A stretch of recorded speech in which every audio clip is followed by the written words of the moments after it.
세계 증시와 우리 증시를 짚어보는 시간 3분 증시입니다. 연합인포맥스 정윤규 기자 나와 있습니다. 안녕하세요. 안녕하십니까? 네, 먼저 간밤 뉴욕 증시부터 정리해 주시죠. 네, 간밤 뉴욕 증시는 소비자 물가와 FOMC 정례 회의 등 대형 이벤트를 앞두고 상승했습니다. 마감가부터 살펴보면 다우 지수는 전장보다 1.58% 올랐고요. S&P 500 지수는 전장 대비 1.43%, 나스닥 지수는 전날보다 1.26% 상승하면서 장을 마쳤습니다. 투자자들은 우리 시각으로 오늘 밤 10시 반에 나올 11월 소비자 물가 지수 발표, 그리고 오늘 밤부터 내일까지 진행될 FOMC 회의 결과를 기다리고 있는데요.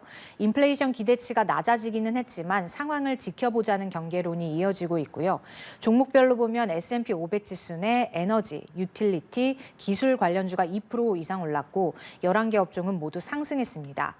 지출관리 소프트웨어 업체 쿠파 소프트웨어의 주가는 사모펀드 인수 소식에 26% 넘게 폭등하면서 눈길을 끌었고요.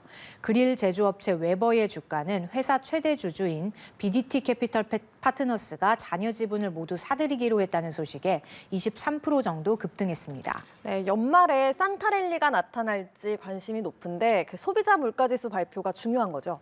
네, 맞습니다. 11월 소비자 물가 지수가 어떻게 나오느냐에 따라 연준의 향후 정책 방향, 그리고 주식시장의 산타랠리 여부가 달려 있습니다. 일단 유가가 최근 하락 중이기 때문에 그래도 11월 소비자 물가 지수 상승률은 소폭 완화했을 거란 전망이 우세한 상황이고요. 월스트리트 저널에 따르면 11월 소비자 물가 지수는 전월 대비 0.2%, 전년 대비 7.3% 오르면서 상승세가 전달보다 완화했을 것으로 예상되고 있습니다.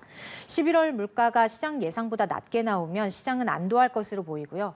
반면 예상보다 높게 나오면 이번 FOMC의 경우 0.5%포인트의 금리 인상이 거의 확정적이기 때문에 연준의 내년 금리 인상 계획에 영향을 미치면서 증시에 악재로 작용할 전망입니다. 특히 앞서 발표된 11월 생산자 물가가 예상치를 웃돈 만큼 시장의 반응은 더 민감할 수 있습니다. 네, 오늘 밤에 시작될 FOMC, 아마 올해 마지막 FOMC가 될 텐데 전망은 어떻습니까? 네, 월가 전문가들은 이번 FOMC가 예상보다 더 더 매파적일 위험이 있다는 경고를 보내고 있습니다. 이번에 미국의 금리가 0.5%포인트 인상될 거란 시나리오가 유력하기는 하지만 미 금리 선물 시장에 반영된 빅스텝 가능성은 지금 74% 수준에 그치고 있습니다.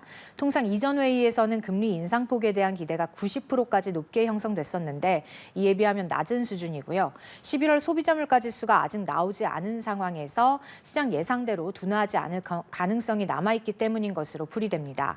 시장이 주목하는 부분은 연준이 이번 회의에서 내놓을 내년 금리 전망치, 그리고 경제 전망인데요.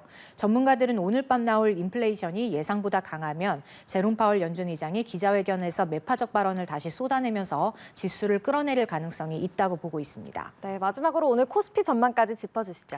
네, 오늘 코스피는 간밤 뉴욕 증시의 상승 흐름을 추적하면서 오름세로 출발할 것으로 관측됩니다. 다만 물가지수 발표, 그리고 FOMC라는 빅 이벤트를 앞두고 경계감이 이어지고 있고 관망 심리도 강하기 때문에 지수 상승폭이 확대되기는 어려울 것으로 보이고요. 중국의 코로나 상황과 리오프닝, 한한령 해제 등에 대한 소식도 계속해서 살펴봐야겠습니다. 네, 3분 증시 정윤규 기자와 함께했습니다. 고맙습니다. 감사합니다.